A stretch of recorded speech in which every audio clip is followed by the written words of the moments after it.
Mobile mobile ಎಲ್ಲೆಲ್ಲೂ mobile mobile mobile ಎಲ್ಲೆಲ್ಲೂ mobile ನನ್ನ ಜೀವ ನನ್ನ ಪ್ರಾಣ ಅಂತಾನೆ ಮೊಬೈಲು ನನ್ನ ಜೀವ ನನ್ನ ಪ್ರಾಣ ಅಂತಾನೆ ಮೊಬೈಲು ಮೊಬೈಲು ಮೊಬೈಲು.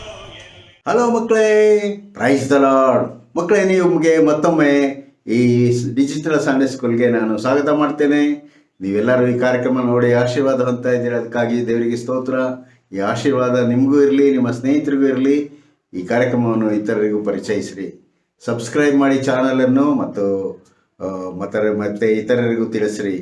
ಮಕ್ಕಳೇ, ಈ ದಿನ ನಾವು ಹೊಸದೊಂದು ಕಥೆಗಳನ್ನು ನಾವು ಕೇಳೋದಕ್ಕೆ ಹೋಗ್ತೇವೆ.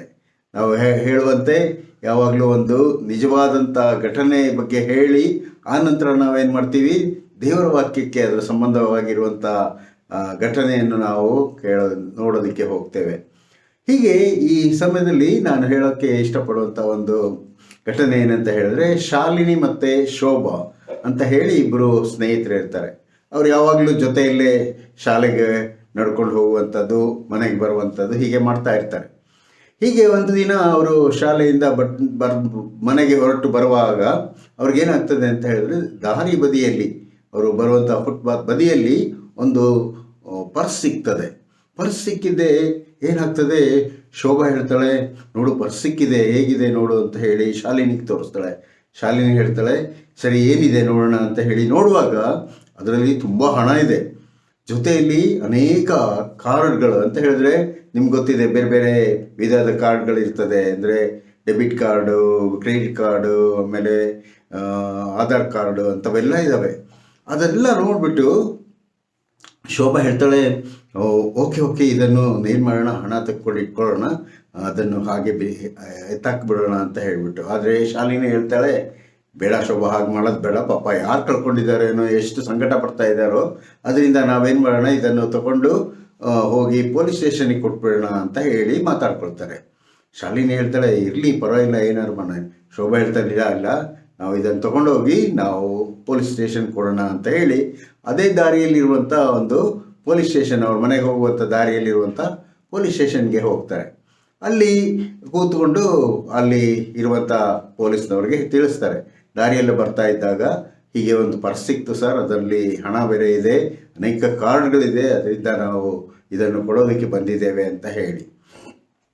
ಆಗ ಪೊಲೀಸ್ನವ್ರು ಹೇಳ್ತಾರೆ, ಆಗಲಿ, ನಾವು ಏನಾದ್ರು ಎನ್ಕ್ವೈರಿ ಬಂದರೆ ನಾವು ನೋಡ್ತೀವಿ ಅಂತ ಹೇಳಿ ಮಕ್ಕಳ ಕೈಯಿಂದ ಅದನ್ನೆಲ್ಲ ಇಸ್ಕೊಂಡು ಏನೇನಿತ್ತೆಲ್ಲ ಅವ್ರ ಮುಂದೆ ಬರ್ಕೊಂಡು ಪೊಲೀಸ್ನವ್ರು ಏನು ಮಾಡ್ತಾರೆ, ಅದನ್ನು ಜೋಪಾನವಾಗಿ ಇಟ್ಕೊಳ್ಳೋದಕ್ಕೆ ಸಿದ್ಧತೆ ಮಾಡ್ತಾ ಇರ್ತಾರೆ. ಅಷ್ಟೊತ್ತಿಗೆ ಒಬ್ಬ ಮನುಷ್ಯ ಬಹಳ ಗಾಬರಿಯಿಂದ ಪೊಲೀಸ್ ಸ್ಟೇಷನ್ಗೆ ಓಡೋಡಿ ಬಂದು ಪೊಲೀಸ್ನವ್ರ ಹತ್ರ, ಸರ್ ನನ್ನ ಪರ್ಸ್ ಕಳೆದು ಹೋಗಿದೆ, ಏನು ಮಾಡೋದು, ಯಾರಾದರೂ ಕತ್ಕೊಂಡ್ರು ಹೇಗಾಯ್ತೋ ಗೊತ್ತಿಲ್ಲ, ಆದ್ದರಿಂದ ನೀವು ನನಗೆ ಸಹಾಯ ಮಾಡ್ತೀರಾ, ಒಂದು ಕಂಪ್ಲೇಂಟ್ ತಗೊಳ್ಳಿ ಅಂತ ಹೇಳಿಬಿಟ್ಟು. ಅದೇ ಸಮಯದಲ್ಲಿ ಮಕ್ಕಳು ಸಹ ಅಲ್ಲಿರ್ತಾರೆ. ಪೊಲೀಸ್ನವ್ರು ಹೇಳ್ತಾರೆ, ಏನು ಗುರುತು ಅಂತ ಎಲ್ಲ ಕೇಳುವಾಗ ಅವನ ಗುರುತು, ಆತನ ಪರ್ಸ್ನಲ್ಲಿದ್ದಂಥ ಎಲ್ಲ ಗುರುತುಗಳನ್ನು ಅವನು ಹೇಳುವಾಗ ಆ ಪರ್ಸ್ ಅವನದೇ ಆಗಿರ್ತದೆ. ಆಗ ಪೊಲೀಸ್ನವ್ರು ಹೇಳ್ತಾರೆ, ನೋಡಿ ಈ ಮಕ್ಕಳು ಎಷ್ಟು ಒಳ್ಳೆ ಮಕ್ಕಳು, ಕಳೆದು ಹೋದಂಥ ವಸ್ತುವನ್ನು ಅವ್ರೇನು ಮಾಡಿದ್ರು, ಇಲ್ಲಿ ತಂದು ಕೊಟ್ಟರು. ಆ ತಂದು ಕೊಡೋದ್ರ ಮೂಲಕ ಅವರು ಒಳ್ಳೆತನವನ್ನು ತೋರಿದ್ದಾರೆ, ಅದರಿಂದ ತಗೊಳ್ಳಿ ನಿಮ್ಮ ಪರ್ಸು, ಎಲ್ಲ ಚೆಕ್ ಮಾಡ್ಕೊಳ್ಳಿ ಅಂತ ಹೇಳಿ ಅವರು ಪೊಲೀಸ್ನವರು ವ್ಯಕ್ತಿಯ ಕೈಗೆ ಕೊಡ್ತಾರೆ. ಆಗ ಮನುಷ್ಯನಿಗೆ ಬಹಳ ಸಂತೋಷ ಆಗ್ತದೆ. ಒಳಗೆಲ್ಲ ತೆಗೆದು ನೋಡ್ತಾನೆ, ಕಾರ್ಡ್ಗಳೆಲ್ಲ ಇದೆ, ಹಣ ಇದೆ, ಪ್ರತಿಯೊಂದು ಯಾವುದೂ ಮಿಸ್ ಆಗದೆ ಅಲ್ಲಿರೋದನ್ನು ನೋಡಿಬಿಟ್ಟು ಮಕ್ಕಳಿಗೆ ಬಹಳ ಅಪ್ಕೊಂಡು ಏನು ಮಾಡ್ತಾನೆ, ಶೋಭಾ ಮತ್ತು ಶಾಲಿನಿಗೆ ಅಪ್ಕೊಂಡು, ತುಂಬ ಒಳ್ಳೆ ಮಕ್ಕಳಾಗಿರೋದ್ರಿಂದ ನಿಮ್ಮನ್ನು ದೇವರು ಆಶೀರ್ವದಿಸಲಿ ಅಂತ ಹೇಳ್ತಾನೆ. ಹಾಗೆಯೇ ಅವನೇನು ಮಾಡ್ತಾನೆ, ಪರ್ಸ್ನಲ್ಲಿದ್ದಂಥ ಹಣದಲ್ಲಿ 500 ರೂಪಾಯಿ ಒಂದು ನೋಟನ್ನು ತೆಗೆದು, ಮಕ್ಕಳೇ ನೀವೇನಾದರೂ ತಗೊಂಡು ತಿಂದು ಮನೆಗೆ ಹೋಗ್ರಿ, ನೀವು ಭಾಳ ಒಳ್ಳೆ ಕೆಲಸ ಮಾಡಿದ್ದೀರಾ ಅಂತ ಹೇಳ್ತಾರೆ. ಆಗ ಶೋಭಾ ಹೇಳ್ತಾಳೆ, ಬೇಡ ಸರ್, ಬೇಡ ಅಂತ ಹೇಳ್ತಾಳೆ. ಆದರೂ ಸಹ ಅವನ ವ್ಯಕ್ತಿ ಬಹಳ ಏನು ಮಾಡ್ತಾನೆ ಅಂತ ಹೇಳಿದ್ರೆ, ಒತ್ತಾಯದಿಂದ 500 ರೂಪಾಯಿ ಮಕ್ಕಳ ಕೈ ಕೊಟ್ಟು, ನೀವೇನಾದರೂ ಸ್ವೀಟು ಅದು ಇದು ತೊಗೊಂಡು ತಿನ್ಕೊಂಡು ಹೋಗಿ ಅಂತ ಹೇಳಿ ಕೊಡ್ತಾನೆ. ಮಕ್ಕಳೇ, ನಾವು ಎಷ್ಟು ಒಳ್ಳೆ ಮಕ್ಕಳಾಗಿರ್ತೀವಿ, ಎಷ್ಟು ನಂಬಿಗಸ್ತ ಮಕ್ಕಳಾಗಿರ್ತೀವಿ, ಆಗ ದೇವರು ನಮ್ಮನ್ನು ಏನು ಮಾಡ್ತಾನೆ, ಕಾಯುವಂಥ ದೇವರಾಗಿದ್ದಾನೆ. ಯಾಕಂತ ಹೇಳಿದ್ರೆ, ದೇವರು ನಮ್ಮ ನಂಬಿಗಸ್ತಿಕೆಯನ್ನು ನೋಡ್ತಾನೆ, ನಮ್ಮ ಪ್ರೀತಿಯನ್ನು ನೋಡ್ತಾನೆ, ಮತ್ತು ನಮ್ಮ ನಿಜತ್ವವನ್ನು ಅಂತ ಹೇಳಿದ್ರೆ ನಾವು ನಿಜವಾದಂಥ ದೇವರ ಮಕ್ಕಳ ಅಂತ ಹೇಳಿ ನೋಡ್ತಾನೆ. ಹಾಗೆ ನೋಡುವಾಗ ನಾವು ನಿಜವಾದಂಥ ದೇವರ ಮಕ್ಕಳಾಗಿ, ನಂಬಿಗಸ್ತ ಮಕ್ಕಳಾಗಿ ನಾವು ಇರಬೇಕು. ಹಾಗೆ ನಮಗೇನೇ ವಸ್ತು ಸಿಗಲಿ, ಅದು ಯಾರ್ದಾದ್ರೂ ಕಳೆದು ಹೋಗಿರ್ಬೋದಾ ಅಂತ ಹೇಳಿ ಯೋಚನೆ ಬರುವಾಗ ಅಂಥದ್ದನ್ನು ನಾವು ತಲುಪಿಸುವಂಥ ಒಂದು ಕಾರ್ಯವನ್ನು ನಾವು ಮಾಡಬೇಕು. ಇಲ್ಲ ಅಂತ ಹೇಳಿದ್ರೆ ಸಿಕ್ಕಿದ್ದಪ್ಪ ಸಿಕ್ತು ನೋಡಿದೆ ದೇವರೇ ಕೊಟ್ಟ ಅಂತ ಹೇಳಿ ಇಟ್ಕೊಂಡು ಅದನ್ನು ನಾವು ಅನುಭವಿಸೋದಲ್ಲ. ಆದರೆ ನಾವೇನು ಮಾಡಬೇಕಾಗಿದೆ, ಅದನ್ನು ಯಾರಿಗೆ ತಲುಪಿಸ್ಬೇಕು, ಅದನ್ನು ತಲುಪಿಸಿ ನಮ್ಮ ಒಂದು ಒಳ್ಳೆತನವನ್ನು ತೋರಿಸಿದರೆ ದೇವರು ನಮ್ಮ ಸತ್ಕಾರ್ಯಗಳಿಗೆ ಆತನು ನಮಗೆ ಒಳ್ಳೆಯದನ್ನೇ ಮಾಡುವ ಆತನಾಗಿದ್ದಾನೆ. ಈ ದಿನ ನಾವು ನೋಡುವಂಥ ಬೈಬಲ್ ಕಥೆಯಲ್ಲಿ ಶದ್ರಕ್, ಮೇಷಕ್, ಅಬೇದ್ನೆಗೋ ಅವರು ದೇವರನ್ನು ಹೇಗೆ ನಂಬಿಕಸ್ತಿಕೆಯಿಂದ ಅವರು ಆರಾಧಿಸ್ತಿದ್ರು ಮತ್ತು ತಮ್ಮ ಹೃದಯದಲ್ಲಿ ಇಟ್ಕೊಂಡಿದ್ರು, ಅದನ್ನು ಇವತ್ತು ಕೇಳಕ್ಕೆ ಹೋಗ್ತೇವೆ. ಮಕ್ಕಳು, ಈ ಕಥೆಯ ಮೂಲಕ ನಿಮ್ಮೆಲ್ಲರನ್ನು ದೇವರು ಹೆಚ್ಚಾದ ರೀತಿಯಲ್ಲಿ ಆಶೀರ್ವದಿಸಲಿ. ಆಯಿತಾ? ಓಕೆ ಮಕ್ಕಳೇ, ಬಾಯ್. ರಾಜನಾದ ನೆಬೂಕದ್ನೆಚ್ಚರನು 60 ಮೊಳ ಎತ್ತರದ 6 ಮೊಳ ಅಗಲದ ಒಂದು ಬಂಗಾರದ ಪ್ರತಿಮೆಯನ್ನು ಮಾಡಿಸಿ ಬಾಬೆಲ್ ಸಂಸ್ಥಾನದ ತೂರಾ ಎಂಬ ಬಯಲಿನಲ್ಲಿ ನಿಲ್ಲಿಸಿದನು. ಆಗ ರಾಜನಾದ ನೆಬೂಕದ್ನೆಚ್ಚರನು ತಾನು ನಿಲ್ಲಿಸಿದ ಪ್ರತಿಮೆಯ ಪ್ರತಿಷ್ಠೋತ್ಸವಕ್ಕೆ ಅನೇಕ ನಾಯಕರನ್ನು ಕರೆಸಿದನು. ಆಗ ಸಾರುವವರು ಗಟ್ಟಿಯಾಗಿ ಹೋಗಿ, ವಿವಿಧ ಜನಾಂಗ ಕುಲ ಭಾಷೆಗಳವರೇ, ನಿಮಗೆ ರಾಜಾಜ್ಞೆಯಾಗಿದೆ. ಈ ಸಮಯದಲ್ಲಿ ಕೊಳಲು, ತುತ್ತೂರಿ ಧ್ವನಿ ಇದ್ದ ವಾದ್ಯಗಳನ್ನು ನೀವು ಕೇಳಿದ ಕೂಡಲೇ ನೀವು ಅಡ್ಡಬಿದ್ದು ರಾಜನಾದ ನೆಬೂಕದ್ನೆಚ್ಚರನು ನಿಲ್ಲಿಸಿರುವ ಬಂಗಾರದ ಪ್ರತಿಮೆಯನ್ನು ಪೂಜಿಸಬೇಕು. ಯಾವನು ಅಡ್ಡಬಿದ್ದು ಪೂಜಿಸುವುದಿಲ್ಲವೋ ಅವನು ತಕ್ಷಣವೇ ದಗದಗನೆ ಉರಿಯುವ ಆವಿಯೊಳಗೆ ಹಾಕಲ್ಪಡುವನು ಎಂದು ಸಾರಿದನು. ಆದ ಕಾರಣ ಅದೇ ಸಮಯದಲ್ಲಿ ಸಮಸ್ತ ಕುಲಭಾಷೆಗಳವರು ಆ ವಾದ್ಯಗಳನ್ನು ಕೇಳಿದ ಕೂಡಲೇ ಆ ನಿಲ್ಲಿಸಿದ್ದ ಬಂಗಾರದ ಪ್ರತಿಮೆಯನ್ನು ಪೂಜಿಸಿದರು. ಆಗ ಕೆಲವು ಮಂದಿ ಪಂಡಿತರು ಯಹೂದ್ಯರ ಮೇಲೆ ದೂರು ಹೊರಿಸುವುದಕ್ಕೆ ರಾಜನ ಸನ್ನಿಧಿಗೆ ಬಂದು, ನೆಬೂಕದ್ನೆಚ್ಚರನಿಗೆ, ಅರಸೇ, ಚಿರಂಜೀವಿಯಾಗಿರು, ನೀನು ನಿಲ್ಲಿಸಿದ ಪ್ರತಿಯೊಂದು ಪ್ರತಿಮೆಗೆ ಪ್ರತಿಯೊಬ್ಬನೂ ಅಡ್ಡ ಬೀಳ್ದು ಪೂಜಿಸಬೇಕೆಂದು ಆಜ್ಞಾಪಿಸಿದ್ದಿ. ಆದರೆ ನೀನು ಬಾಬೆಲ್ ಸಂಸ್ಥಾನದ ಕಾರ್ಯಭಾರವನ್ನು ವಹಿಸಿಕೊಟ್ಟ ಶದ್ರಕ್, ಮೇಷಕ್, ಅಬೇದ್ನೆಗೋ ಎಂಬುವ ಕೆಲವು ಯಹೂದ್ಯರು, ಅವರು ಅದನ್ನು ಲಕ್ಷಿಸುತ್ತಿಲ್ಲ, ನಿನ್ನ ದೇವರನ್ನು ಸೇವಿಸುತ್ತಿಲ್ಲ, ನೀನು ನಿಲ್ಲಿಸಿದ ಬಂಗಾರದ ಪ್ರತಿಮೆಯನ್ನು ಪೂಜಿಸುವುದಿಲ್ಲ ಎಂದು ಅರಿಕೆ ಮಾಡಲು ನೆಬೂಕದ್ನೆಚ್ಚರನು ಉಗ್ರ ಕೋಪವುಳ್ಳವನಾಗಿ ಆ ಮೂವರನ್ನು ಹಿಡಿದು ತರಬೇಕೆಂದು ಆಜ್ಞಾಪಿಸಿದನು. ಹೀಗೆ ಅವರನ್ನು ಹಿಡಿತರಲು ನೆಬೂಕದ್ನೆಚ್ಚರನು ಅವರಿಗೆ ತುತ್ತೂರಿ, ಕೊಳಲು, ತಂಬೂರಿ ಇವುಗಳ ವಾದ್ಯವನ್ನು ಕೇಳಿದಾಗ, ನೀವು ಅಡ್ಡಬಿದ್ದು ನಾನು ನಿಲ್ಲಿಸಿದ ಪ್ರತಿಮೆಯನ್ನು ಪೂಜಿಸಿದರೆ ಸರಿ, ಇಲ್ಲದಿದ್ದರೆ ದಗದಗನೆ ಉರಿಯುವ ಆವಿಯೊಳಗೆ ಹಾಕಲ್ಪಡುವಿರಿ. ನಿಮ್ಮನ್ನು ನನ್ನ ಕೈಯೊಳಗಿನಿಂದ ಬಿಡಿಸಬಲ್ಲ ದೇವರು ಯಾರು ಎಂದು ಕೇಳಿದನು.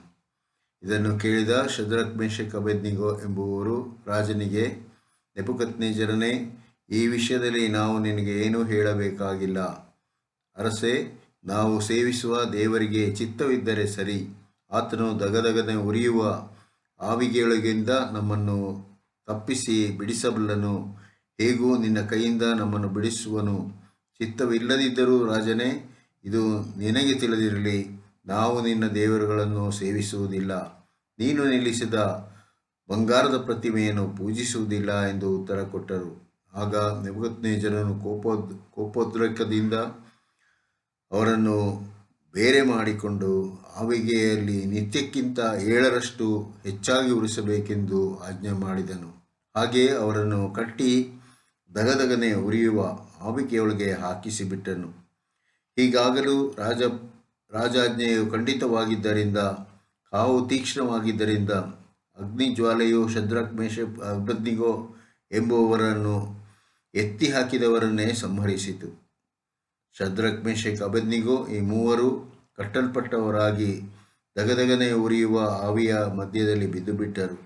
ಆಗ ರಾಜನಾದ ನೆಬೂಕದ್ನೆಚ್ಚರನು ಬೆಚ್ಚಿಬಿದ್ದು ತಟ್ಟನೆ ತನ್ನ ಮಂತ್ರಿಗಳನ್ನು, ಕಟ್ಟಿದ ಮೂವರನ್ನು ನಾವು ಬೆಂಕಿಯೊಳಗೆ ಹಾಕಲಿಲ್ಲವೋ ಎಂದು ಕೇಳಲು ಅವರು ಅರಸನಿಗೆ, ಹೌದು, ಅದು ಸತ್ಯ ಎಂದು ಉತ್ತರ ಕೊಟ್ಟರು.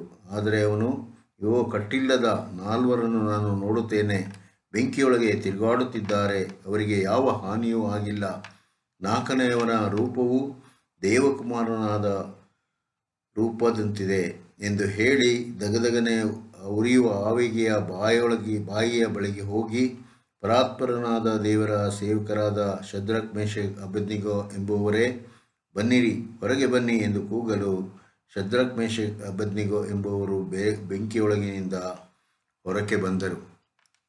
ಆಗ ನೆಬೂಕದ್ನೆಚ್ಚರನು, ಶದ್ರಕ್ ಮೇಷಕ್ ಅಬೇದ್ನೆಗೋ ಎಂಬುವರ ದೇವರಿಗೆ ಸ್ತೋತ್ರವಾಗಲಿ, ಆತನು ತನ್ನ ದೂತರನ್ನು ಕಳುಹಿಸಿ ತನ್ನಲ್ಲಿ ಭರವಸವಿಟ್ಟವರನ್ನು ರಕ್ಷಿಸಿದ್ದಾನೆ. ಆತನ ದೇವರನ್ನೇ ಸೇವಿಸಬೇಕೇ ಹೊರತು ಬೇರೆ ಯಾರನ್ನೂ ಸೇವಿಸಬಾರದು ಎಂದು ಅವನು ಹೇಳಿದನು. ಮಾತ್ರವಲ್ಲದೆ ಸಕಲ ಜನಾಂಗ ಕುಲ ಭಾಷೆಗಳವರಲ್ಲಿ ಯಾರಾದರೂ ಶದ್ರಕ್ ಮೇಷಕ್ ಅಬೇದ್ನೆಗೋ ಎಂಬುವವರ ದೇವರನ್ನು ದೂಷಿಸಿದರೆ ಅವರಿಗೆ ಮರಣದ ಶಿಕ್ಷೆಯಾಗಬೇಕು ಎಂದು ಹೇಳಿದನು. ಹೀಗೆ ಹೇಳಿದ ನಂತರ ರಾಜನು ಶದ್ರಕ್ ಮೇಷಕ್ ಅಬೇದ್ನೆಗೋ ಎಂಬುವರಿಗೆ ಬಾಬೆಲ್ ಸಂಸ್ಥಾನದಲ್ಲಿ ಉತ್ತಮವಾದಂಥ ಪದವಿಯನ್ನು ಅನುಗ್ರಹಿಸಿದನು. ಪ್ರಿಯ ಮಕ್ಕಳೇ, ನಾವು ದೇವರಲ್ಲಿ ಭಯಭಕ್ತಿ ಇಟ್ಟು ಉತ್ತಮವಾದದ್ದನ್ನು ನಾವು ಸಾಕ್ಷಿ ಹೇಳಿದರೆ ಆತನು ನಮ್ಮನ್ನು ಉದ್ಧರಿಸುವನು, ಕಾಪಾಡುವನು. ಪ್ರಾರ್ಥನೆ ಮಾಡೋಣ. ಪ್ರೀತಿಯುಳ್ಳ ನಮ್ಮ ತಂದೆಯಾದ ದೇವರೇ, ನೀನು ನಮ್ಮನ್ನು ಸಂರಕ್ಷಿಸಿ ಕಾಯ್ದು ಕಾಪಾಡಿದ್ದಕ್ಕಾಗಿ ಸ್ತೋತ್ರ. ನೀನು ಈ ದಿನದಲ್ಲಿ ಕೇಳಿದಂಥ ಕಥೆಯ ಮೂಲಕ ಸ್ವಾಮಿ ಎಲ್ಲ ಮಕ್ಕಳನ್ನು ಸಂರಕ್ಷಿಸಿ ಕಾಯ್ದು ಕಾಪಾಡಿರಿ. ಎಲ್ಲ ಘನಮಾನ ಸ್ತುತಿ ಸ್ತೋತ್ರ ನಿಮ್ಮೊಬ್ಬರಿಗೆ ಸಲ್ಲಿಸ್ತೇವೆ. ಯೇಸುವಿನ ನಾಮದಲ್ಲಿ ಬೇಡಿದ್ದೇವೆ ತಂದೆಯೇ, ಆಮೇನ್.